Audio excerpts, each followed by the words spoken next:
So here we are again, on the threshold of another day that some are calling freedom. I don't know about you, but I'm more inclined to call it Ground Hog Day.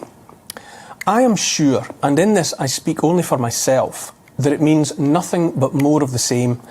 In any event, I am surer still that whatever it is, that day will dawn with the ticking of a clock counting down the days to the next lockdown.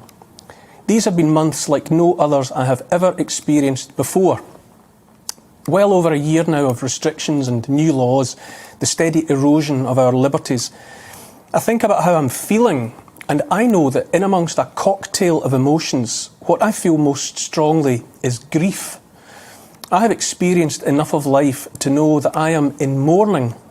I am in mourning for the life I used to live and, unforgivably, took for granted. The old world I knew has suffered the death of 1,000 cuts, slowly bleeding out. I am saddened beyond words by the thought that my children will not know the world I knew, the freedoms that I took for granted. They will adapt, of course. That's one of the things we tell ourselves, isn't it? Children will adapt. I'm sure they will, but the truth is I don't want them to have to. A dog can learn to walk again on 3 legs, but it's still a 3-legged dog. Another feeling I have is that of having closed my eyes one day on one world, one reality, and opening them moments later upon another. The world I knew has vanished, like morning mist evaporated by the heat of the sun. The world I knew has been replaced by another that at first glance looks a lot like the old one, but it's not the same. A Madame Tussauds waxwork of a real person. It's good, but it's only a waxwork. It's a poor reflection of the life of before, like that to be had in a trick mirror in a fun house. Except this has not been fun, of course. So much has changed. I'm especially troubled by the use of language.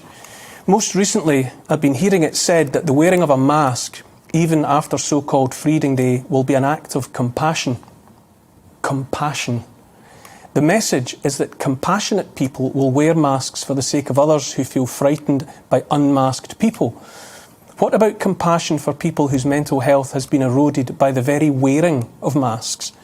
What about those for whom the absence of faces and their replacement by the legion of the masked has been profoundly troubling? Why does compassion only cut one way? What I'm saying is, wear a mask if you want to, but allow for those that can't bear to wear one a moment longer.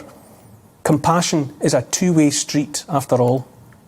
For me, it beggars belief that the millions are being told they should cover their faces as much as possible and, as far as anyone might reasonably predict, forever. Ours is a species that reads the faces of others in order to be a functioning part of the group. We do it consciously and unconsciously. We read countless cues from one another that tell us how to behave. We live peaceably among the crowds because we can tell with the merest of glances at another's face how that other person is likely to behave towards us.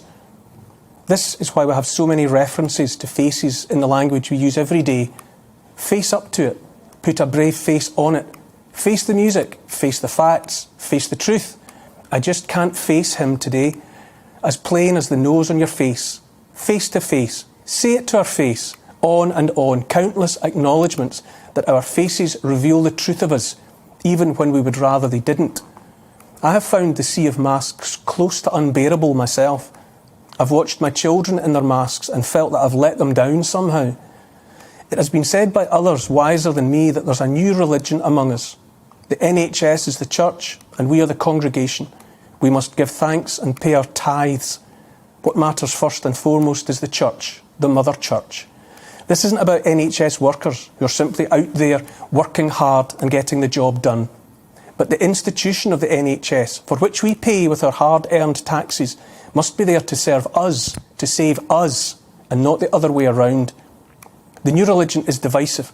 There are apparently good people and sinners. There are followers of the true faith, and there are heretics. Now we're told the good people, the followers of the true faith, will reveal themselves and show compassion by wearing their masks, even after months of knowing masks are said by many scientists and doctors that they do nothing whatever to prevent the spread of the virus. That's by the by, of course. Whether the masks work or not is no longer the point, it seems. What we're told now is that good people wear masks and bad people don't. It's as simple as that. Good and bad. compassionate and cruel. That a government and their advisers would entertain such a message is a behaviour that might be described many ways. I say what it is not is compassionate